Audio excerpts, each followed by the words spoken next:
Hello everyone, welcome to the Safalta digital. और आज हम पढ़ेंगे विषमपोषी पोषण के बारे में।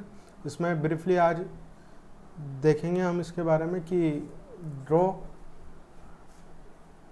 प्रत्येक जीव अपने पर्यावरण के लिए अनुकूलित है।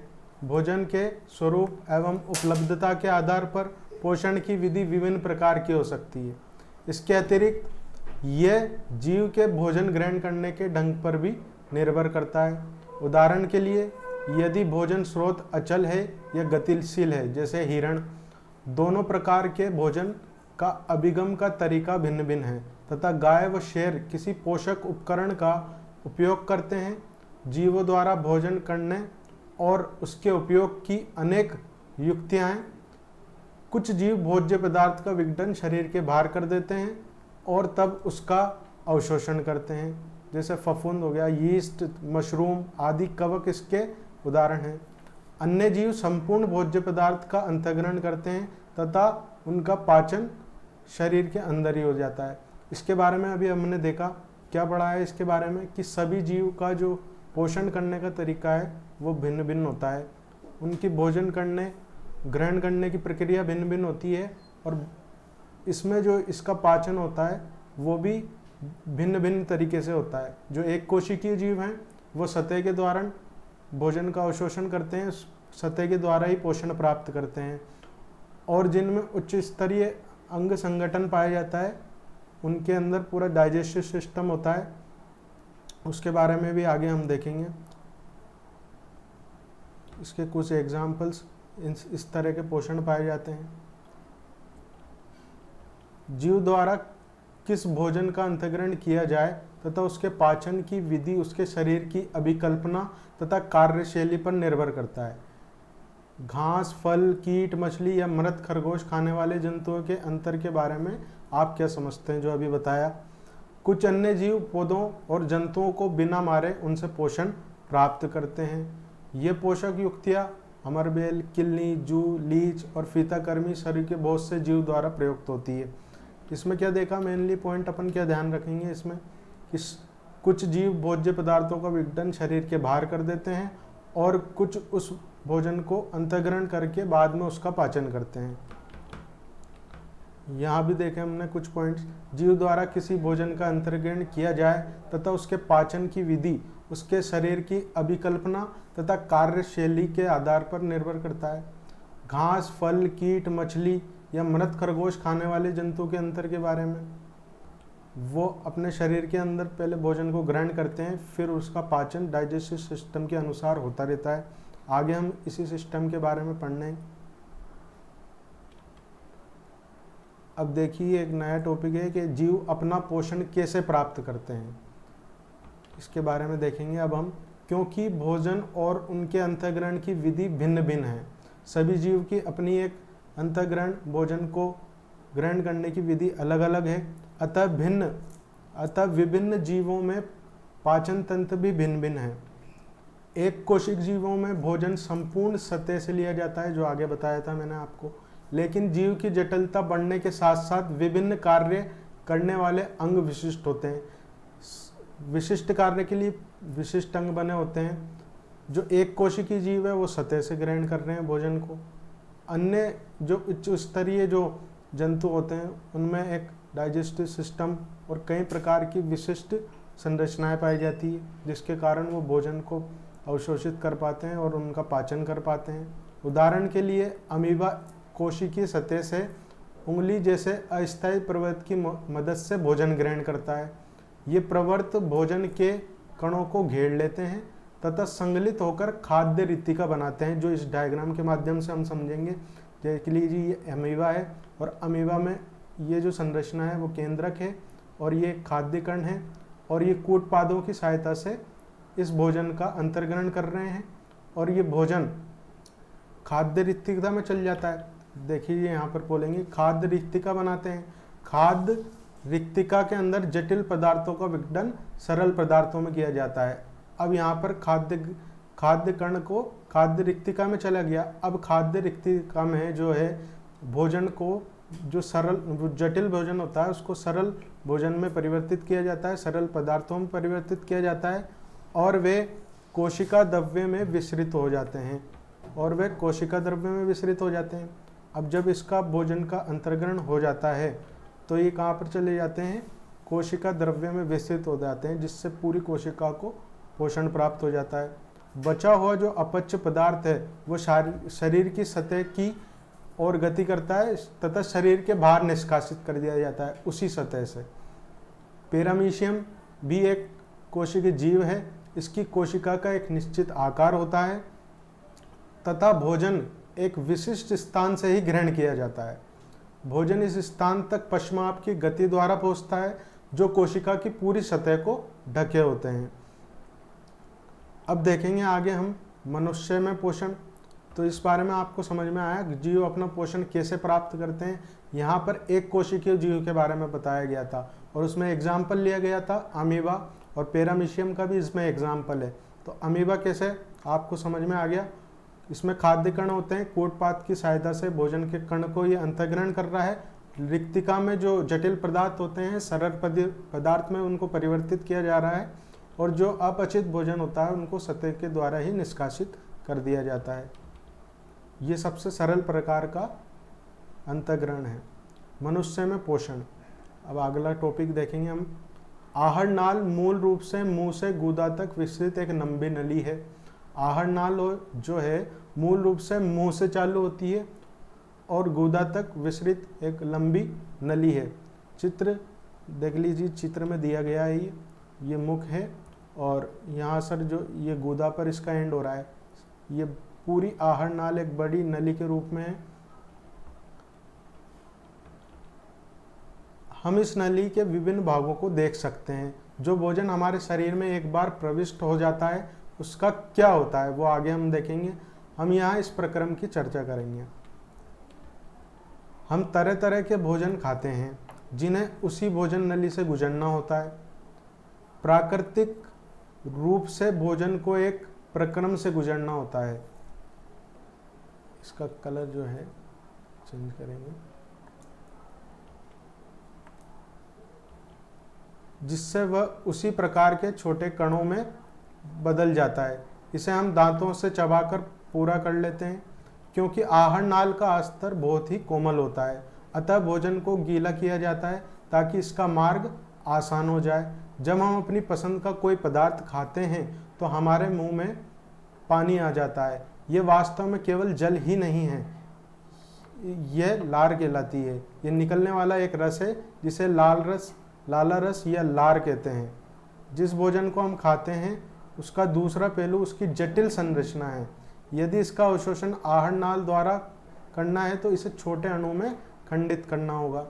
देख लीजिए, यहाँ से मुंह में सबसे पहले भोजन जाता है और जिसको दांतों की सहायता से चबाकर उनको छोटे कणों में तोड़ा जाता है। छोटे कणों में तोड़ने के बाद उसको लसलसा बनाया जाता है। किसकी सहायता से? लार की सहायता से।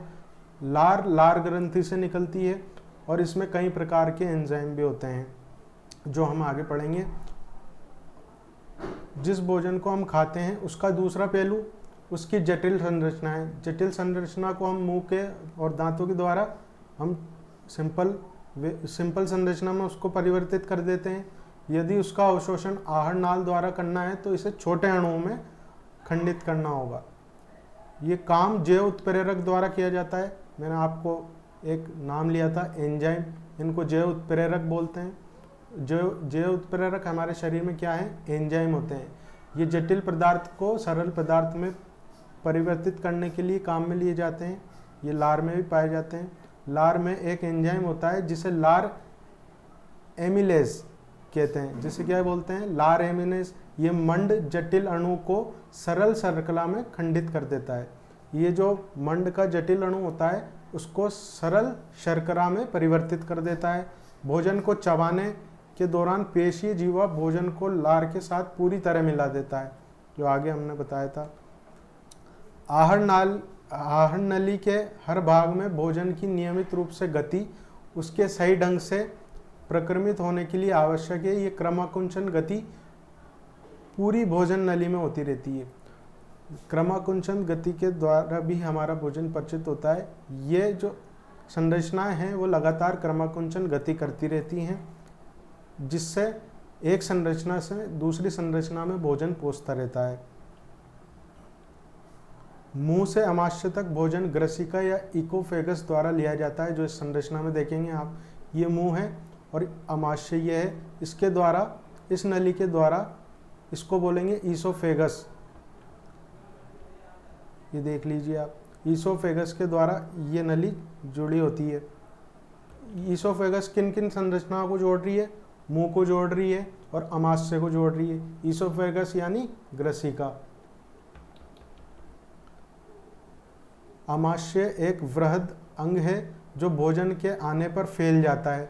जब अमाशय होता है, जब इसमें भोजन चला जाता है तो ये अपनी साइज को बड़ा कर लेता है, फैल जाता है। अमाशय की पेशीय भित्ति भोजन को अन्य पाचक रसों के साथ मिश्रण करने में सहायक होती है। जो अमाशय की पेशीय भित्ति होती है, भोजन को अन्य पाचक रसों के साथ मिश्रित करने में सहायक होती है। अमाशय के चारों ओर जो भित्ति होती है उसमें म्यूकस की परत पाई जाती है। इसको लिख लीजिएगा आप। ये पाचन कार्य अमाशय की भित्ति में उपस्थित जठर ग्रंथियों के साथ संपन्न होते हैं। ये हाइड्रोक्लोरिक अम्ल एक प्रोटीन पाचक एंजाइम पेप्सिन तथा श्लेष्मा का स्रावण करते हैं। हाइड्रोक्लोरिक एक अम्लीय माध्यम तैयार करता है जो पेप्सिन एंजाइम की क्रिया में सहायक होते हैं। आपके विचार में अम्ल कौन सा कार्य करता है? सामान्य परिस्थितियों में श्लेष्मा आमाशय के आंतरिक आस्तर की अम्ल से रक्षा करता है। जो मैंने आपको बताया था वो आस्तर क्या है? म्यूकस है। हमने बहुधा वयस्कों को एसिडिटी अथवा अम्लता की शिकायत करते सुना है। क्या इसका संबंध उपयुक्त वर्णिक विषय से तो नहीं है? जी बिल्कुल है। आमाशय से भोजन अब शुद्धांत में प्रवेश करता है। अब आमाशय से होता हुआ भोजन कहाँ जाएगा? शुद्धांत में जाएगा। ये अवरोधनी पेशी द्वारा नियंत्रित होता है। शुद्धांत आहारनाल का सबसे लंबा भाग है। ध्यान दीजिएगा कि शुद्धांत जो है वो आहारनाल का सबसे लंबा भाग है। अत्यधिक कुंडलित होने के कारण यह सहंत स्थान में अवस्थित होती है। विभिन्न जंतुओं में शुद्धांत की लंबाई उनके भोजन के प्रकार के अनुसार अलग अलग होती है। घास खाने वाले शाकाहारियों में ये सेलुलोज पचाने के लिए इनकी जो शुद्धांत होती है वो लंबी होती है और मांस का पाचन सरल होता है, जिसके कारण अतः जैसे बाघ का एग्जाम्पल ले लिया यहाँ पर, बाघ जैसे मांसाहारी की शुद्धांत छोटी होती है। भोजन के तरीके के अनुसार इनकी जो लंबाई है वो शुद्धांत जो है वो बड़ी और छोटी हो सकती है। शाकाहारी जीवों में ये सेलुलोज के पाचन के कारण सेलुलोज पचने में थोड़ा टाइम लेता है, जिसके कारण इनकी शुद्धांत क्या होती है? लंबी होती है। मांस खाने वाले इनमें सरल प्रकार से आसानी से पाचन हो जाता है, जैसे बाघ इनकी शुद्धांत जो है छोटी होती है। शुद्धांत कार्बोहाइड्रेट, प्रोटीन तथा वसा के पूर्ण पाचन का स्थल है। कार्बोहाइड्रेट ले लो, प्रोटीन ले लो, वसा ले लो, इन सभी का जो पाचन है प्रमुख रूप से शुद्धांत में हो जाता है। इस कार्य के लिए ये यकृत तथा अग्नाशय से श्रावण प्राप्ति करती है। अमाशय से आने वाला भोजन अम्लीय है। अमाशय से जो हमारे पास इसमें भोजन आ रहा है वो अम्लीय है। क्यों है? क्योंकि उसमें हाइड्रोक्लोरिक अम्ल पाया जा रहा था और अग्नाशयिक एंजाइम की क्रिया के लिए उसे क्षारीय बनाया जाता है। अब अग्नाशय एंजाइमों की सहायता से इस एंजाइमों की क्रिया के लिए उसे क्षारीय बनाया जाता है। यकृत से स्त्रावित पितरस इस कार्य को करता है। अब उसको क्षारीय किससे बनाया जा रहा है? यकृत से स्त्रावित जो पितरस है इस कार्य को करता है। ये कार्य वसा पर क्रिया करने के अतिरिक्त शुद्धांत में वसा बड़ी गोलिकाओं के रूप में होता है, जिससे उस पर एंजाइम का कार्य करना मुश्किल हो जाता है। ठीक है, क्योंकि उसकी साइज बड़ी होती है। पित्त लवण में उन्हें छोटी गोलिकाओं में खंडित कर देता है। जो पित्त लवण होता है अब इन बड़ी साइज की गोलिकाओं को छोटी गोलिकाओं में खंडित कर देता है, जिससे एंजाइम की क्रियाशीलता बढ़ जाती है। देख लीजिएगा आप यहाँ पर अग्नाशयिक एंजाइमों की क्रिया के लिए उसे क्षारीय बनाया जाता है। पहले तो यकृत से स्त्रावित पित्तरस इस कार्य को करता है। ये कार्य वसा पर क्रिया करने के अतिरिक्त हैं। शुद्धांत में वसा बड़ी गोलिकाओं के रूप में होती है, जिससे उस पर एंजाइम का कार्य करना क्या हो जाता है, मुश्किल हो जाता है। पित्त लवण उन्हें छोटी गोलिकाओं में खंडित कर देते हैं, जिससे एंजाइम की क्रियाशीलता वहाँ बढ़ जाती है। ये साबुन का मेल पर इमल्सीकरण की तरह ही है, जो हम आगे देखेंगे, जिससे विषय में हम अध्याय 4 में पढ़ चुके हैं। अग्नाशयिक रस का स्रावण करता है, ठीक है, जिसमें प्रोटीन के पाचन के लिए ट्रिप्सिन एंजाइम होता है। जिसमें प्रोटीन के पाचन के लिए कौन सा एंजाइम पाया जा रहा है, ट्रिप्सिन एंजाइम पाया जा रहा है, तथा इमल्सीकृत वसा का पाचन करने के लिए लाइपेज एंजाइम होता है। तो इन एंजाइमों को ध्यान रखना पड़ेगा, आपको इनके नाम याद रखने पड़ेंगे। शुद्धांत्र की भित्ति में ग्रंथि होती है। शुद्धांत्र की भित्ति में ग्रंथि होती है जो आंतरस स्त्रावित करती है। शुद्धांत्र जो है उनकी भित्तियों में ग्रंथि पाई जाती है जो आंत्र रस स्त्रावित करती है। इसमें उपस्थित एंजाइम अंत में प्रोटीन को एमिनो अम्ल में, जो प्रोटीन है उसको एमिनो अम्ल में, जटिल कार्बोहाइड्रेट को ग्लूकोज में तथा वसा को वसा अम्ल में तथा ग्लिसरॉल में परिवर्तित कर देते हैं। प्रोटीन को अमीनो अम्ल में परिवर्तित किया जा रहा है और जटिल कार्बोहाइड्रेट ग्लूकोज में परिवर्तित हो रहे हैं, तथा वसा है जो वसा अम्ल में और ग्लिसरॉल में परिवर्तित हो रही है। पचित भोजन को आंत्र की भित्ति अवशोषित कर लेती है। जो पचित भोजन है उसको तो शुद्धांत की भित्ति अवशोषित कर लेती है।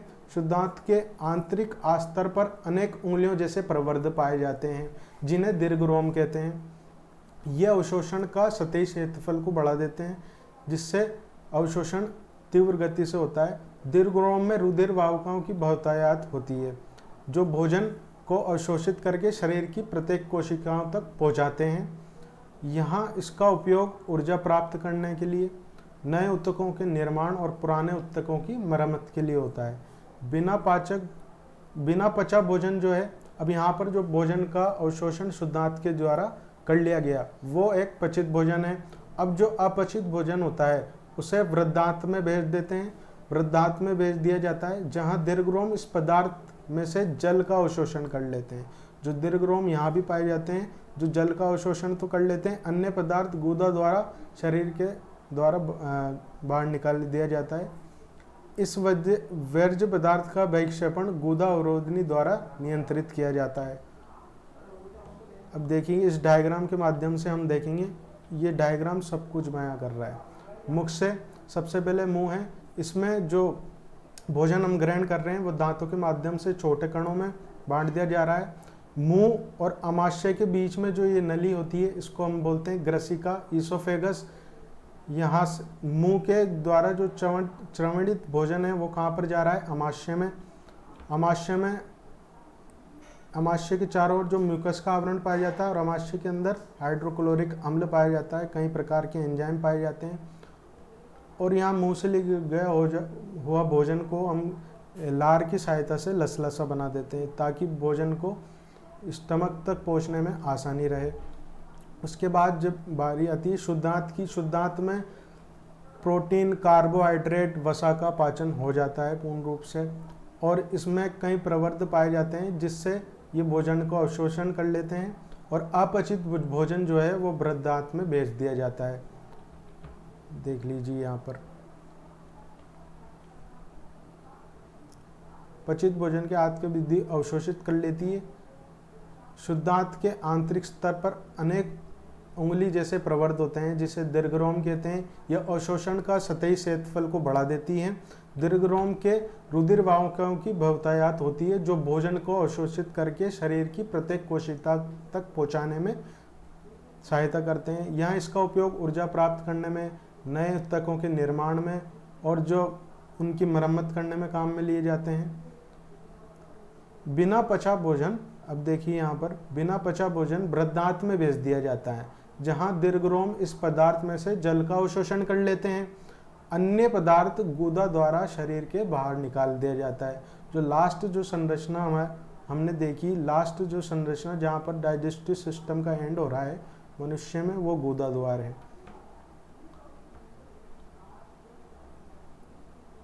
अन्य पदार्थ गुदा द्वारा शरीर के बाहर निष्कासित कर दिया जाता है। इस वर्ज्य पदार्थ का बहिक्षेपण गुदा अवरोधनी द्वारा नियंत्रित होता है। अब हम कल से पढ़ेंगे श्वसन। तो आज की क्लास का यही एंड होता है। Thank you students.